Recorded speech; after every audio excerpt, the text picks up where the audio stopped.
आज हम चर्चा करने वाले हैं अरस्तु यानी एरिस्टोटल। तो अरस्तु का सामान्य परिचय देते हुए उनके अनुकरण सिद्धांत का विस्तृत परिचय दीजिए। इनके देखिए दो सिद्धांत हैं, अनुकरण का सिद्धांत और विरेचन का सिद्धांत। तो पहले हम बात करेंगे उनके अनुकरण के सिद्धांत की। तो अरस्तु का जन्म ईस्वीसन पूर्व 384 में सतगिरा नामक नगर में हुआ था।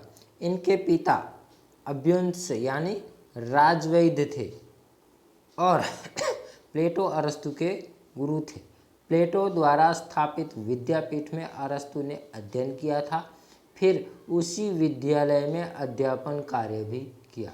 प्लेटो की मृत्यु के पश्चात अरस्तु ने ईस्वीसन पूर्व 384 के आसपास एथेंस छोड़ दिया और अस्सोस में आकर एक स्वतंत्र विद्यापीठ की स्थापना की। ईस्वीसन पूर्व 343 में अरस्तु विश्वविख्यात सिकंदर के गुरु नियुक्त हो गए।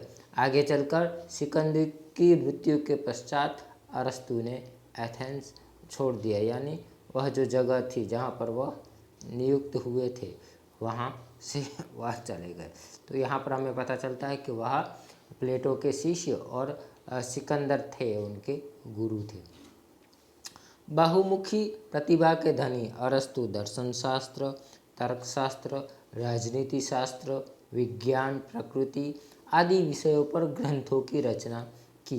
काव्य शास्त्र से संबंधित उनके दो महत्वपूर्ण ग्रंथ उपलब्ध है, प्राकृत्व टेक्नेस रिटोरिकस और काव्य शास्त्र पेरिपेटिकस।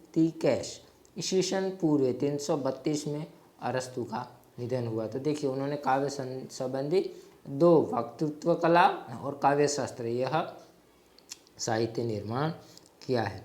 अरस्तु ने एक काव्य शास्त्री के रूप में काव्य के विभिन्न अंगों उपांगों का विवेचन तो किया है, किंतु कहीं कोई सुनिश्चित परिभाषा नहीं दी है।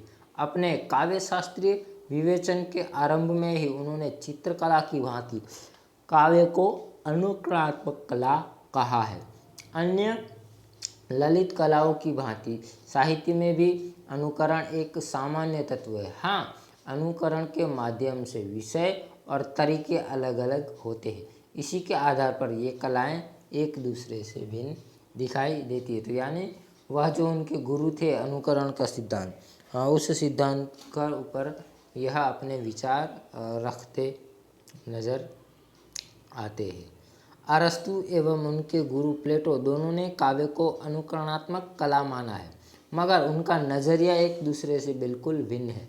जहाँ प्लेटो ने काव्य का मूल सत्य की अनुभूति का अनुकरण कहकर सत्य से दुगनी दूर एवं है कहा, प्लेटो की राय में काव्य का सबसे बड़ा दोष उसकी अनुकरणात्मकता प्रवृत्ति है। वहीं अरस्तु ने अनुकरण को नितांत भिन्न दृष्टि से देखते हुए अपनी राय दी कि अनुकरण अपने आप में कोई दोष या पाप नहीं, मगर मानव मन की सहज, स्वाभाविक और आनंदमयी प्रवृत्ति है, जो उसे जन्म के साथ विरासत में मिली है। इतना ही नहीं, इस अनुकरणात्मक प्रवृत्ति के द्वारा ही वह बहुत कुछ सीखता है और कई बार कोरा अनुकरण ही नहीं वरन पुनः सर्जन भी करता है। तो यानी वह अनुकरण को कोरा अनुकरण नहीं किंतु पुनः सर्जन, तो यानी नया सर्जन मानते। तो यह अरस्तु और प्लेटो के दृष्टिकोण में अंतर दिखाई देता है। प्लेटो और उनके पूर्ववर्ती यूनानी विवेचकों एवं दार्शनिकों ने अनुकरण को हुबहू नकल के अर्थों में ग्रहण किया है। यूनानी साहित्य में अनुकरण के लिए मिमेसी शब्द का प्रयोग किया जाता है, जो अंग्रेजी में इमिटेशन का पर्याय समझा जाता है। प्लेटो के अनुसार विभिन्न कलाकार अपने अपने माध्यम के यानी साधन के अनुसार भौतिक जीवन और जगत का अनुकरण करते हैं, जैसे कि चित्रकला रूप और रंग के द्वारा, अभिनेता वेशभूषा, आंगिक चेष्टा एवं वाणी के द्वारा और कवि भाषा के द्वारा।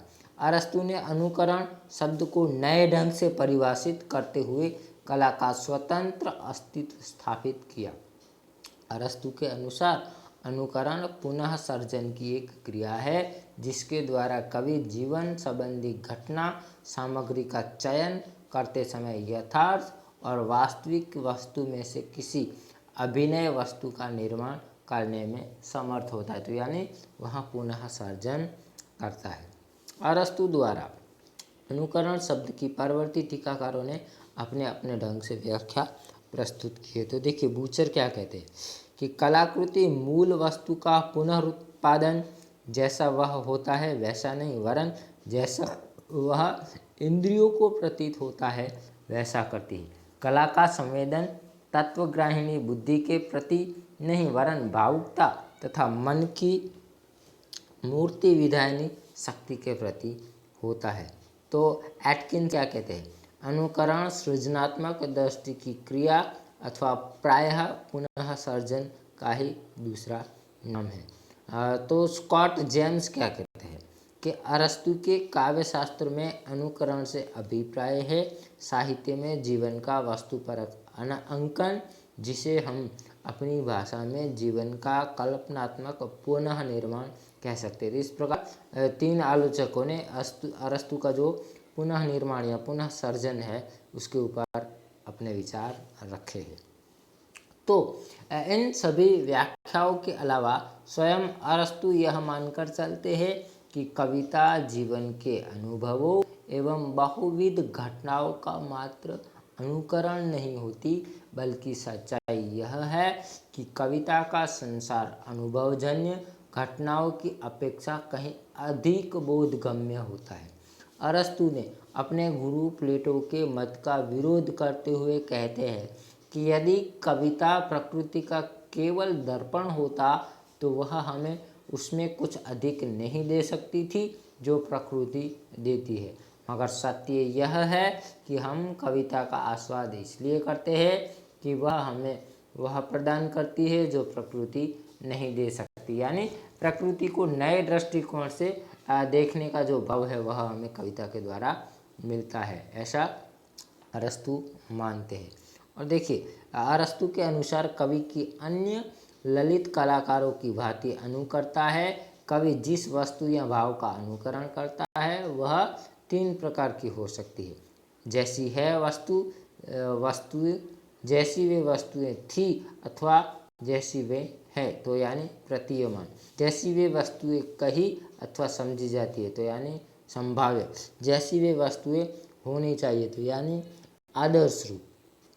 तो एक उदाहरण से यह बात समझेंगे कि मान लीजिए एक कुम्हार ने एक घड़ा बनाया और चित्रकार ने उस घड़े का चित्र बनाया।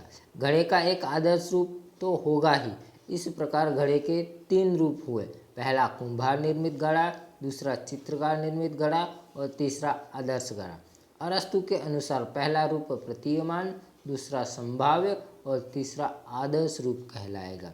तीसरा रूप घड़े का आदर्श रूप होने से उत्कृष्ट है। दूसरे में अर्थात चित्रकार द्वारा चित्रित घड़े में अनुकरण के तत्व है। पहला रूप हूबहू नकल है। यही बात हमारे नित्य प्रति के जीवन में घटने वाली बातों पर भी लागू होती है। जो घटित हो चुका है वह भूत है, इसलिए जीवन के बहिरंग का परिचायक है। जो कुछ हो सकता है अथवा जिसकी संभावना है वह मूर्त नहीं अमूर्त है, और अमूर्त की अभिव्यक्ति कल्पना की तुलिका से ही संभव है। मूर्त निश्चित, नियत और निर्धारित होता है, अतः उसका महत्व भी सामयिक होता है। अमूर्त का वर्णन कल्पना, भावों और विचारों के सहारे हो सकता है, और यह भाव विचार आदि मानव मन की अतल गहराइयों की अमूल्य सौगात है। संभवतः अमूर्त का कल्पनाजन्य वर्णन स्थायी होता है और मानव मन में अनिवार्यतः एक गहरी छाप छोड़ जाता है। इस प्रकार जीवन के मूर्त पक्ष में चित्रण में इंद्रिय ज्ञान का प्राधान्य रहता है, और वह आधुनिक आलोचना शास्त्र की शब्दावली में वास्तुपरक होता है।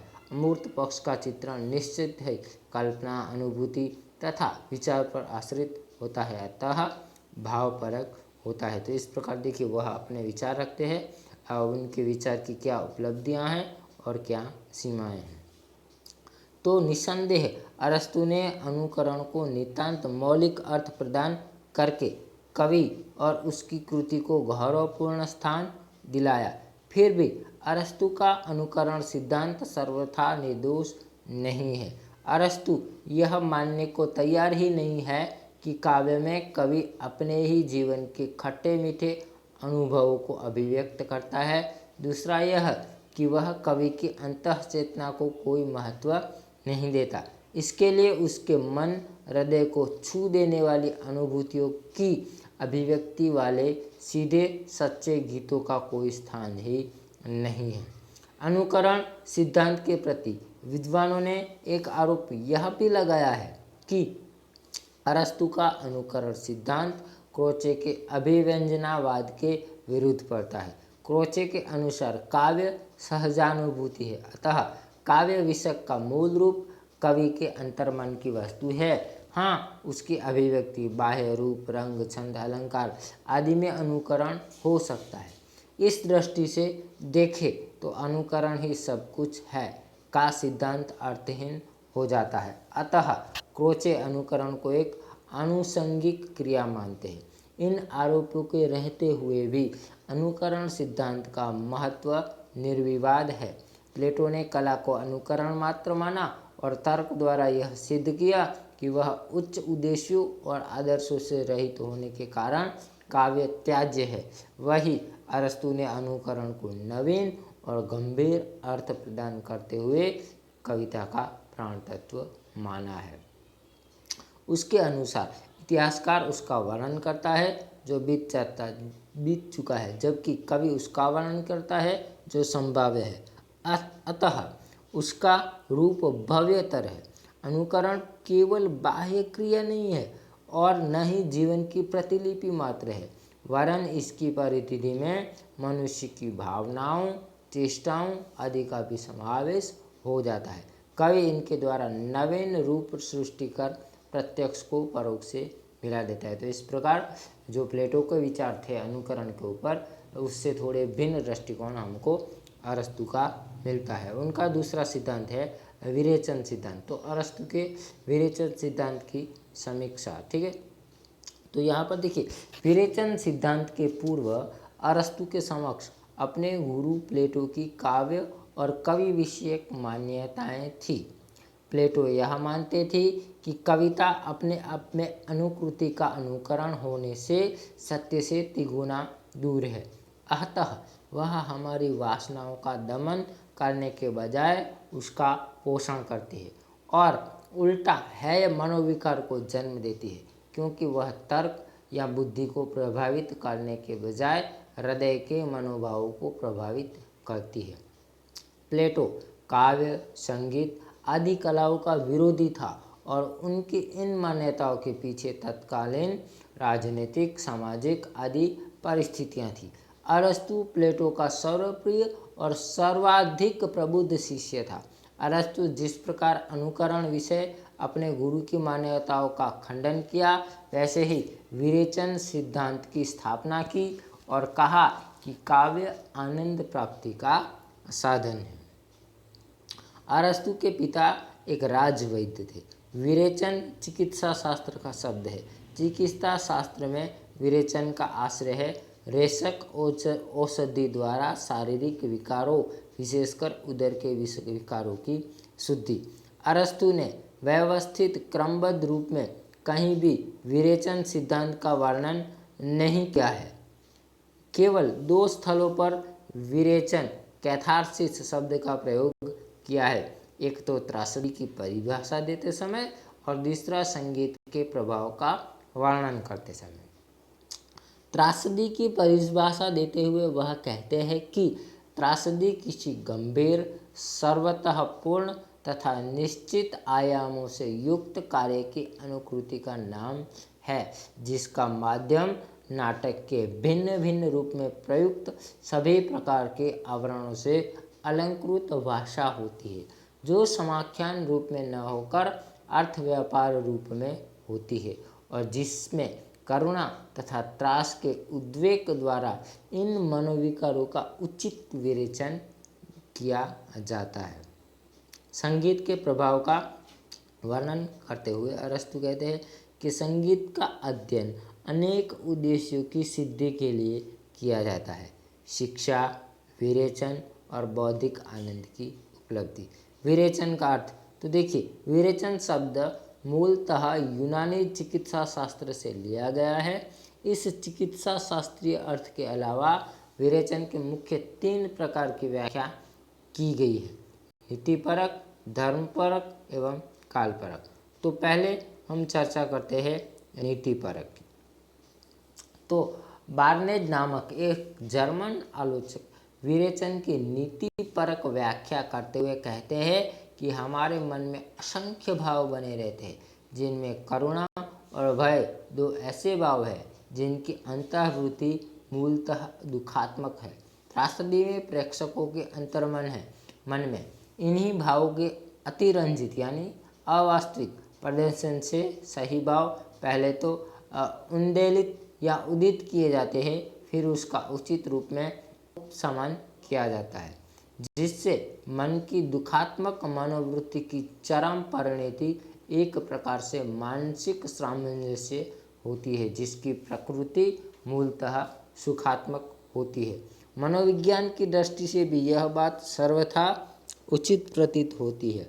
व्यक्ति के अवचेतन में अतृप्तियाँ और कुंठाएं उद्बुद्ध की जाती है और उन्हें परितुष्ट किया जाता है। यही भाव त्रासदी पर भी लागू होता है। तो दूसरा है धर्मपरक व्याख्या। डॉक्टर गिलबर्ट मरे के अनुसार आरंभ में यूनान में त्रासदी का आयोजन धार्मिक उत्सवों पर किया जाता था। उनके मतानुसार यूनान में त्रासदी का प्रवेश कलात्मक उद्देश्य की पूर्ति के लिए नहीं, वरन एक प्रकार से धार्मिक अंधविश्वास के रूप में किसी महामारी के निर्माण के लिए हुआ था। ईस्वीसन पूर्व 631 में रोम में सर्वप्रथम त्रासदी का प्रदर्शन हुआ था। उस प्रदर्शन का एकमात्र उद्देश्य दैवीय विपत्तियां और महामारी से बचाव करना था। विरेचन की धर्मपरक व्याख्या के अनुसार मनुष्य के बाह्य विकारों को त्रासदी द्वारा उत्तेजित किया जाता है और आखिरकार उपशमित करके एक प्रकार की आत्मिक शुद्धि और आनंद की अनुभूति होती है। उद्विग्न मन हृदय आनंदित हो उठता है। इस संदर्भ में कुछ विद्वानों का यह मानना है कि त्रासदी के निरंतर अध्ययन या प्रेषण से मानव हृदय कठोर हो जाता है। उनका तर्क है कि जिस प्रकार निरंतर हत्याएं करने वाले जल्लाद का हृदय परिवर्तन हत्याएं देखकर विचलित नहीं होता, उसी प्रकार त्रासदी का पाठक अथवा प्रेषक भी त्रासदी में निहित करुणा एवं भय के प्रसंगों से विचलित नहीं होता। वस्तुतः यह एक दोषपूर्ण व्याख्या है, क्योंकि कोई भी व्यक्ति कठोर हृदय बनने के लिए त्रासदी देखने नहीं जाता, वरन आनंद की प्राप्ति के लिए त्रासदी देखता या पढ़ता है। तीसरा जो है वह है कलात्मक व्याख्या। तो विरेचन सिद्धांत की कलापरक व्याख्या का श्रेय पाश्चात्य विद्वान गेटे, बूचर और अंग्रेजी के स्वच्छंदतावादी आलोचकों को दिया जाता है। बूचर के अनुसार त्रासदी का काम केवल करुणा या त्रास के लिए अभिव्यक्ति का माध्यम प्रस्तुत करना नहीं, बल्कि उन्हें कलात्मक आनंद प्रदान करना है। इस प्रकार बूचर यह मानता है कि विरेचन का संबंध कला के साथ भी है। उपर्युक्त तीनों व्याख्याओं को आधार, अनुमान और तर्क है। इन व्याख्याओं के अभिप्राय से अधिक अर्थ भरने का प्रयत्न किया गया है। जैसे कि गिलबर्ट मरे ने त्रासदी का संबंध महामारी और दैवीय आपदाओं के निवारण के साथ जोड़ा था। दरअसल मरे ने इन व्याख्या में स्वयं अपनी धार्मिक आस्था और विश्वास को अभिव्यक्ति दी है और उसका आरोपण अरस्तु पर किया है।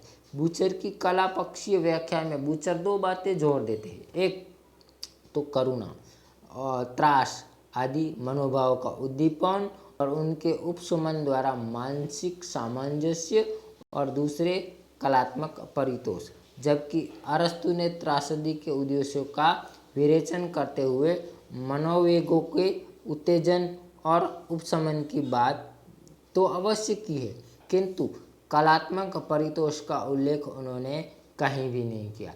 अतः बूचर की यह मान्यता अरस्तु के अभिप्रेत के आगे की बात है।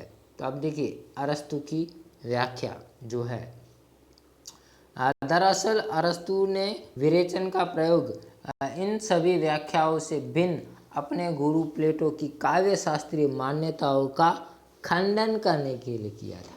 प्लेटो की मान्यता यह थी कि कविता मूल सत्य से तिगुना दूर होने से वह मनुष्य के है मनोविकारों को उद्देत करती है, अतः स्वास्थ्य के लिए हानिकारक होने से त्याज्य है। वहीं अरस्तु ने प्लेटो की इस मान्यता का खंडन करते हुए कहा कि करुणा तथा त्रास से उद्वेग द्वारा इन मनोविकारों को उचित विवेचन किया जा सकता है। आधुनिक मनोविज्ञान के सिद्धांतों से विवेचन का सिद्धांत मेल खाता है। मनोविद यह मानते हैं कि मनुष्य के अचेतन में नाना प्रकार के अतृप्त इच्छाएं एवं पाशविक वृत्तियां पड़ी रहती है। सामाजिक बंधन एवं नैतिक मान्यता इस वासना पर कड़ा नियंत्रण रखते हैं। सहज परितोष एवं स्वस्थ संतुलन के अभाव में यह वासनाएं कुंठा का रूप लेकर मानव मन को रुग्ण बना डालती है। ऐसी स्थिति में यह अनिवार्य हो जाता है कि मनुष्य को अपने मनोभाव को उचित ढंग से परितुष्ट कर सके तथा इन अतृप्त वासनाओं को समाज सम्मत और नैतिक अभिव्यक्ति दे सके। त्रासदी भी तो यही कहती है। त्रासदी एक और मानवीय भावों को उत्तेजित करती है तो दूसरी ओर उपशमन द्वारा एक प्रकार का भावात्मक संतुलन उत्पन्न करती है। स्वस्थ मन और मस्तिष्क के लिए यह भावात्मक संतुलन आवश्यक है। इस प्रकार विरेचन शब्द से अरस्तु का एकमात्र अभिप्राय यही था कि करुणा, त्रास, भय आदि मनोभावों का उद्वेग और तत्पश्चात इन्हीं भावों को उपशमन द्वारा एक प्रकार से भाव संगत संकुलन की प्राप्ति, जो कुल मिलाकर मानव के लिए अत्यंत आवश्यक है। अंतःवृत्तियों के समंजन या परस्पर विरोध प्रवृत्तियों के सामंजस्य का सिद्धांत विरेचन की इसी व्याख्या की आधुनिक परिणति कहा जा सकता है। तो इस प्रकार हम देख सकते हैं कि अरस्तु ने अपने साहित्य की विवेचना की है और उन्होंने अनुकरण और विरेचन के ऊपर जो अपने विचार रखे वह विचार इस प्रकार थे। तो यह थे हमारे अरस्तु के विचार। आशा रखता हूँ आपको थोड़ा बहुत समझ में आ गया होगा।